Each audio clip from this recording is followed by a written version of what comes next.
হয় না দাঁড়ি মা যে আমার পুজোর দণ্ড গিয়েছে, মায়ের কি পুত্রের কথা এতটুকু স্মরণ নেই?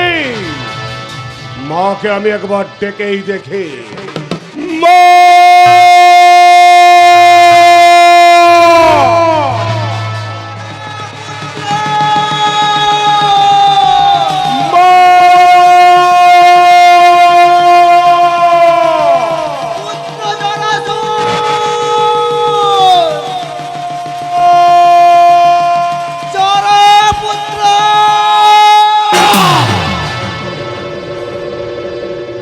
একই মাতা, কপালে দেখি রক্ত চন্দন, পদে দেখি রক্ত যাব। কোন ভক্ত পুজিয়াছে ভাগত বউ তোমার এই রাঙা চরণ? আচ্ছা, তোর কথা মতো কে ছিল মর্তধাম মাঝে পুজোর লাগে?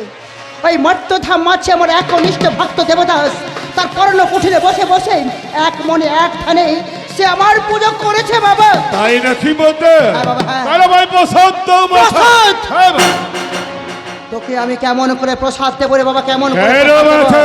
আমার ভক্ত দেবদাস আমার পুজো আরম্ভ করেছিল ঠিকই কথা, কিন্তু আরম্ভ করার সাথে সাথে ওই তান্ত্রিক বিরাট ভূপাল আমার ভক্ত দেবদাসকে তার ওই অন্ধকার কারাগার মাঝে বন্দি করে রেখেছে।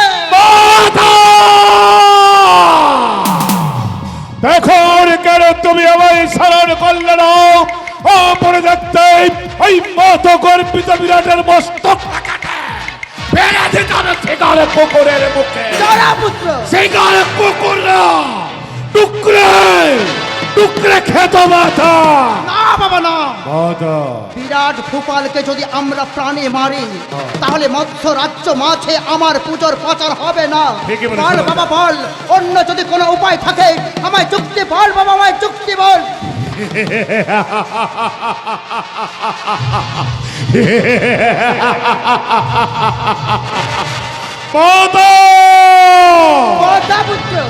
আমি রাতের হয় না, তাই নাকি রে বাবা?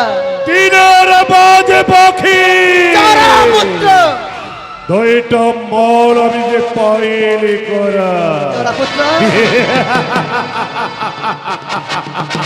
এখন একটা কাজ করেন বাদাও। কি কাজ করব রে বাবা? আপনার গোত্র বাড়ি থেকে 64 ব্যাধি বসন্ত করে গেলে চল আমরা ঝাঁপিয়ে পড়বো ওই বিরাটের নগরে।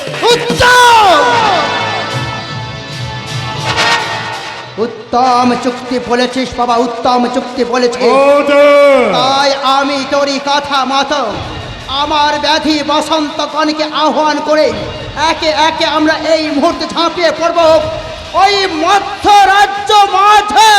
ওই চলন বাবা তোরনাথ তোরনাথ তোরনাথ তাথই তাথই তাথই করে নাথ, তোরা তাথই তাথই তাথই করে নাথ, তোরা তাথই তাথই তাথই করে নাথ, তোরা তাথই তাথই তাথই করে নাথ, তোরা তাথই তাথই তাথই করে নাথ, তোরা তাথই তাথই তাথই করে নাথ, তোরা তাথই তাথই তাথই করে নাথ, তোরা তাথই তাথই তাথই করে নাথ, তোরা তাথই তাথই তাথই করে নাথ। তোরা মায়ের ছেলে চুক্তি করে চল, তোরা মায়ের ছেলে চুক্তি করে চল।